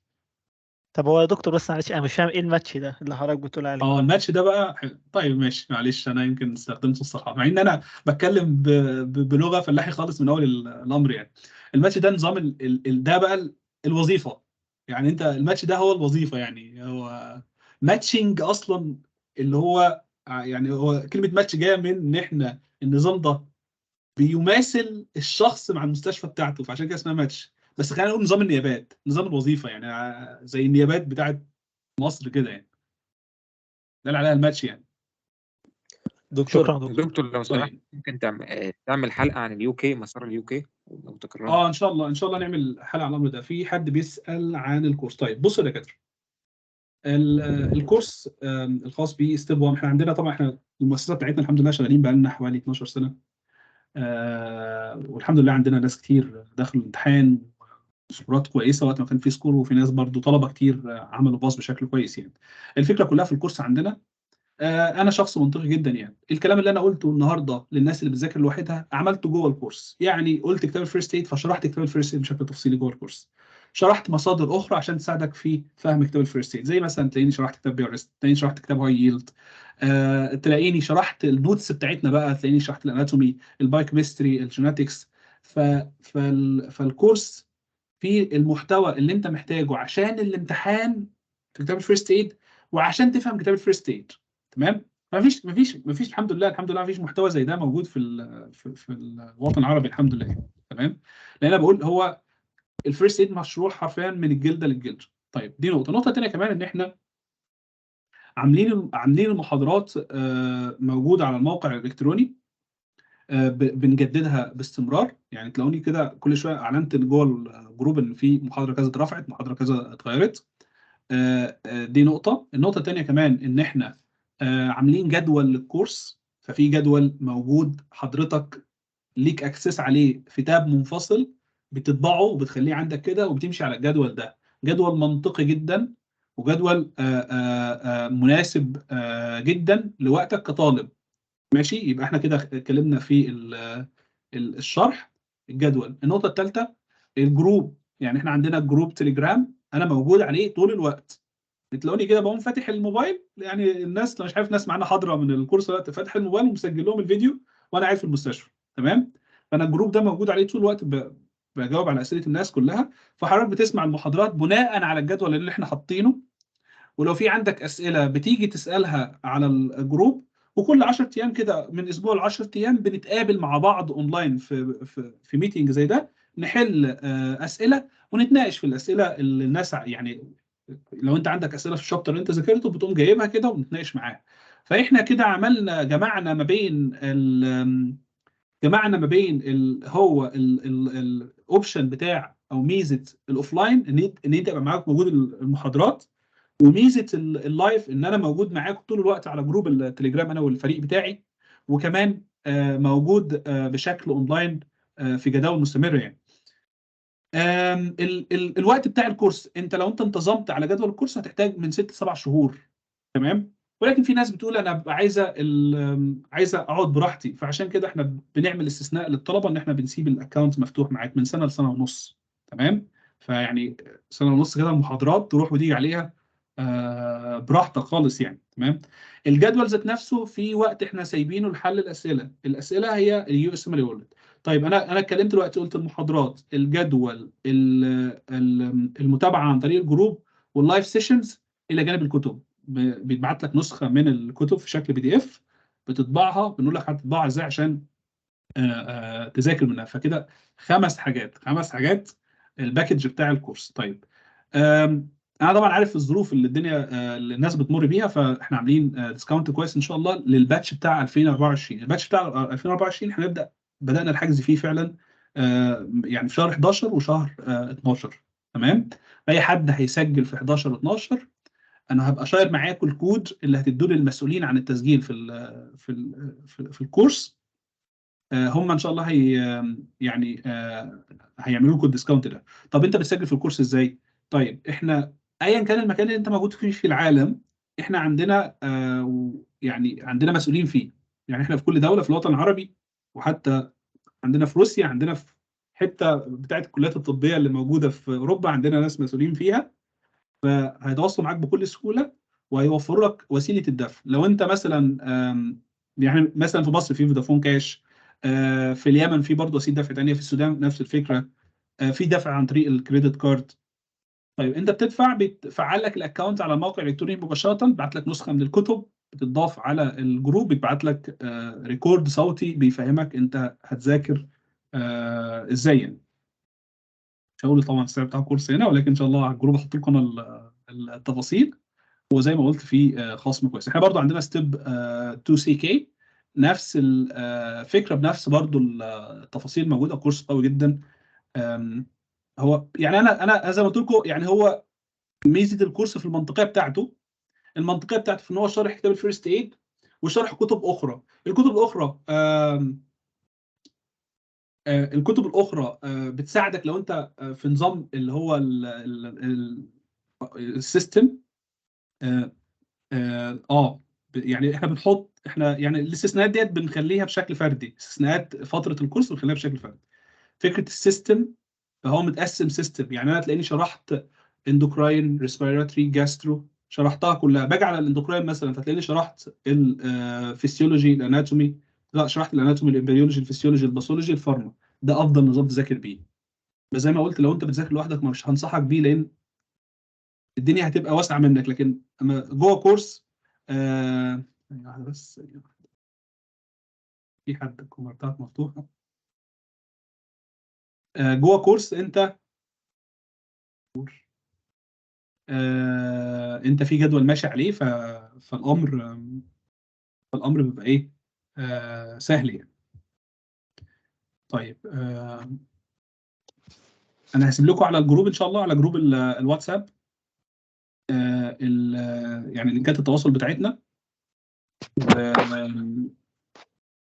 وازاي تشتركوا في الكورس. الصفحه بتاعتنا على الفيسبوك اسمها يوسمالي جيت. خليني اشير معاكم حتى الصفحه دلوقتي، ثانيه واحده.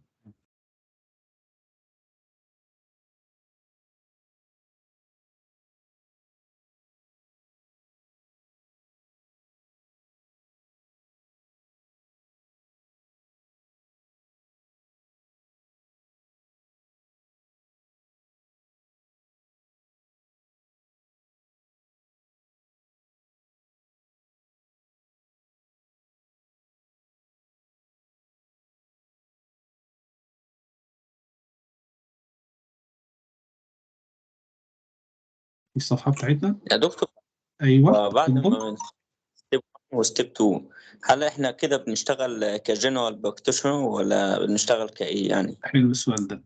طيب ثانيه واحده بس اكتب الرقم واقول لك اهو. طيب ده رقم الواتساب برضو. دي الصفحه وده رقم الواتساب، تقدروا تتواصلوا معانا. هشيل لكم التفاصيل دي كلها. طيب حلو السؤال ده. انت مش ما بتشتغلش كجي بي، انت بتقدم على تخصص. ما بتشتغلش كجي بي، بتقدم على تخصص، يعني بطنه، جراحه، يعني ايا كان التخصص اللي انت عايزه بتقدم عليه. وده يجيبنا لسؤال اخر. هو يا دكتور مستحيل ان انا اخد التخصص المعين في المكان المعين؟ انا هتكلم بشكل عام يعني. مفيش حاجه اسمها مستحيل في اي حاجه، ومفيش حاجه اسمها مستحيل لان احنا بنشوف كل يوم. انا بطنه بيزويه تمام، فده يعني ايه، هو مش تخصص لحد ما مش تخصص يعني مش تخصص كومبتيتيف. بس اللي بعد كده دي المرحله اللي بعد كده ان انا عايز مثلا اخد جاسترونترولوجي ماشي. ولكن انت واحد عايز تقدم على جراحه، يبقى لازم يبقى معاك سي في للجراحه تمام. واحد عايز تقدم على راديولوجي، عايز تقدم على نيورولوجي. ف فكل تخصص يعني كل تخصص بيبقى ليه يعني خلينا اقول ايه، كل تخصص بيبقى ليه الحاجات اللي هو محتاجها في السي في بتاعه. فلو انت وفرت الحاجات بتاعت السي في ده خلاص الموضوع مش هيبقى مستحيل يعني. ماشي. يعني اكون داوسها في الاول عشان اقدم عليها يعني ولا ايه؟ اتفضل قول تاني سؤال معلش. التخصص انا باخده يعني فين؟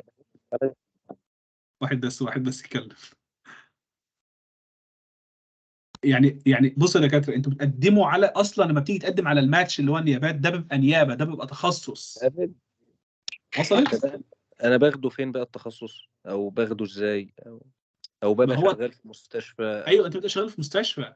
يعني انت من البدايه اصلا عارفين نظام النيابات في مصر؟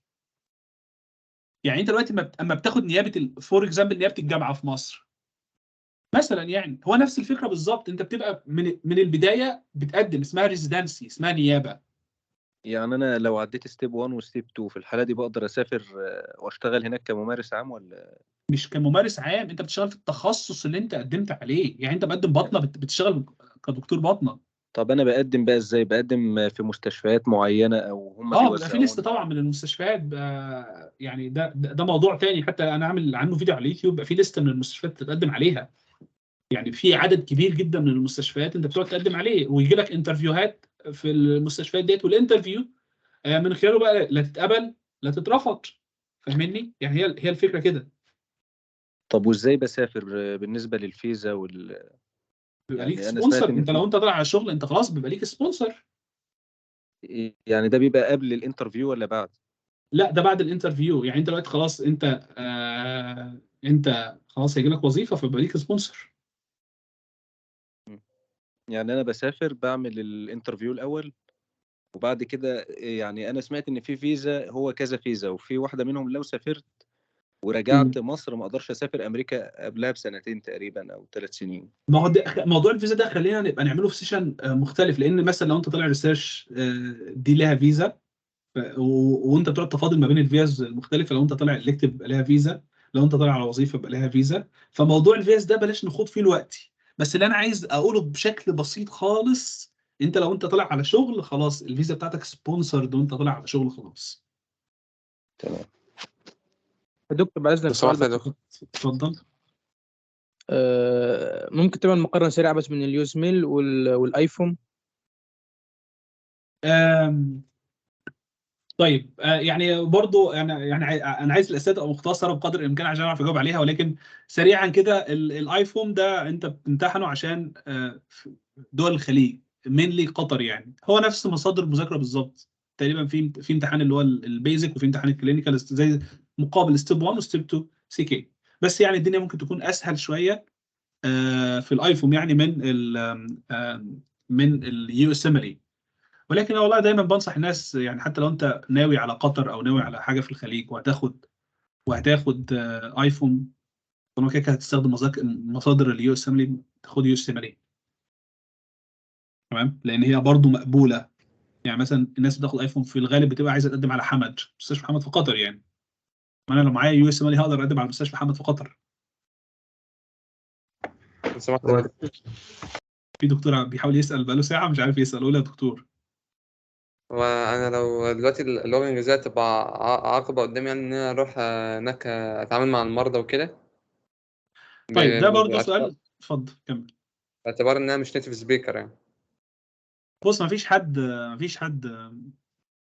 حد يعني كل الناس اللي شغالين مش نيتيف يعني. تمام.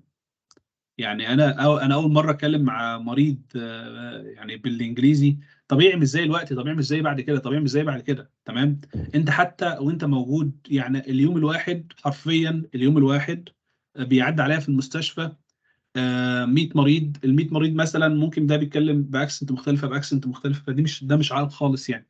ولكن خلينا نيجي النقطه دي حاجات ليك انت. انا بكلمك كواحد كان في طب وشاف الوضع في طب كان عامل ازاي. اما يبقى عندك وقت فراغ قوي اللغه. تمام. بس دي مش عشان السؤال اللي انت بتساله ده، عشانك انت شخصيا.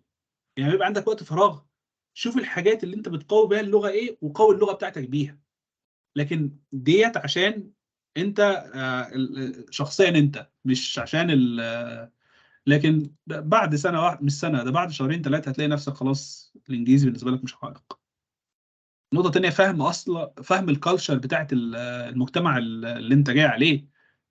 دي نقطه مختلفه ومش هتيجي بين يوم وليله، لان الكالتشر مختلفه بناس مختلفين.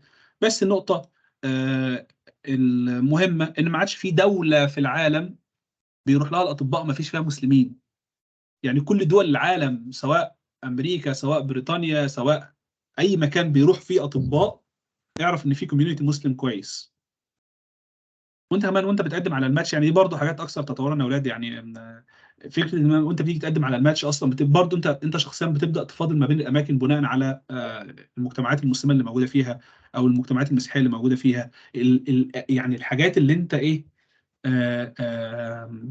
توجهات الدينيه بتاعتك يعني، لو دي حاجه بتعنيك يعني. انا ما اعرفش قوي على حوارات الالكتيف كورسز. المفروض دي بروح اسافر لها بره، ان انا اخدها من بره يعني. الالكتيف او الاوبزرف شيب او الريسيرش دي بتبقى في امريكا يعني. المفروض باخدها وانا لسه في الجامعه. والله يعني الالكتيف ممكن تعمله انت في الجامعه لو في فرصه كده. يعني لو في فرصه كده ممكن تعمله انت في الجامعه. ما هو ازاي اسافر وانا عندي جيش؟ او مش المفروض لازم اخلص جيشي والحوارات دي؟ وانت في الجامعه بيبقى متاح ليك انت تسافر، وانت جوه الجامعه متاح ليك انت تسافر. يعني في ناس سافر كتير وهم في الجامعه، لان انت معروف انت هترجع تاني للجامعه. ماشي، انا هكتفي بالقدر ده يا دكاتره. انا موجود معاكم على الجروب ان شاء الله. لو في حد لسه عنده اسئله. هل يكفي امتحان ستيب 1 ستيب 2 ريوتي لاخذ شهاده الرخصه؟ يكفي. انا مش معتمد في الموقع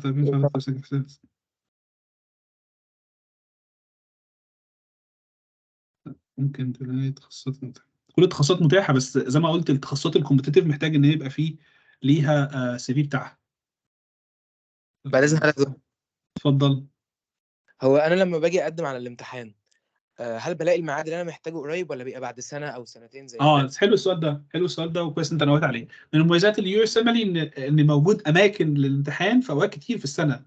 انا عارف ان مثلا حاجه زي البلاب مثلا موجود لها امتحانين او 3 امتحانات في السنه على ما اتذكر، لكن اليو اس ام موجود في اوقات كتير في السنه، فدي مش بعد سنه ولا بعد سنتين ولا حاجه، يعني ممكن بعد شهر، شهر ونص تلاقي ميعاد امتحان، شهر ونص تلاقي تمام. ميعاد امتحان. في الغالب حمد الناس بتقدم عليها في الدول العربيه باليو اس ام يعني.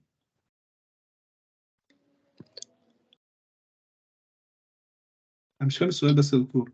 طيب عشان بس ماشي يا جماعه في ايه، يعني انا هو السؤال ده انا جاوبت عليه، في اسئله كتير بتنزل دلوقتي انا جاوبت عليها بالفعل، فان شاء الله كده كده الريكورد بتاع الميتنج ده انا هنزله ما تقلقوش، موجود معاكم برضو على الجروب، لو احتجتوا يعني اي حاجه تواصلوا معايا وان شاء الله اجاوب عليها.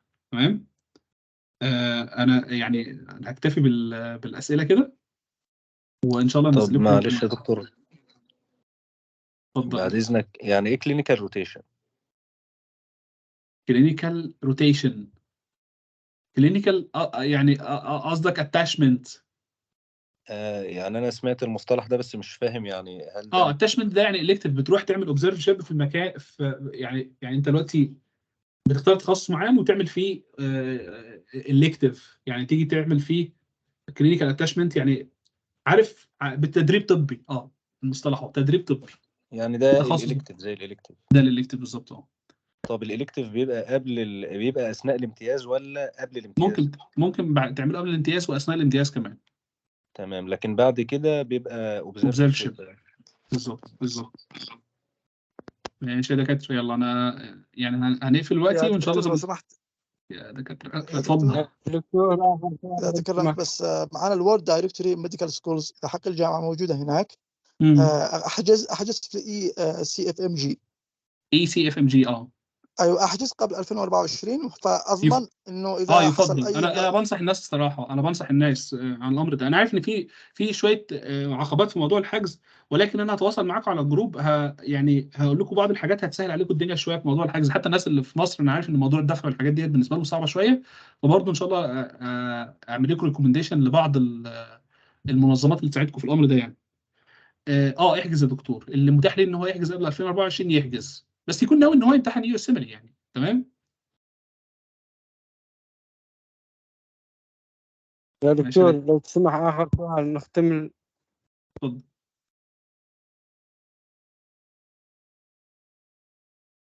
هحط على الجروب الناس اللي بتسأل على سيشن اليو كي، هحطه على الجروب. حاضر. جزاك الله خير يا دكتور وكتب الله أجرك. الله يعزك. شكرا لكم يا دكاترة، شكرا للناس اللي حضرت النهارده، واتمنى ان انا اكون يعني افدتكم. طبعا ما تنسونيش ابدا من الدعوات، وزي ما قلت لكم انا بحب المساعده، فانا موجود دايما معاكم على الجروب اللي هو بتاع الواتساب اللي معمول، وكده كده برضو السوشيال لينكس بتاعتي ان شاء الله شيرها معاكم، وبرضو التسجيل في الكورس تواصلوا معايا وانا اقول لكم التفاصيل اكتر عنه، وموفقين ان شاء الله، موفقين ان شاء الله.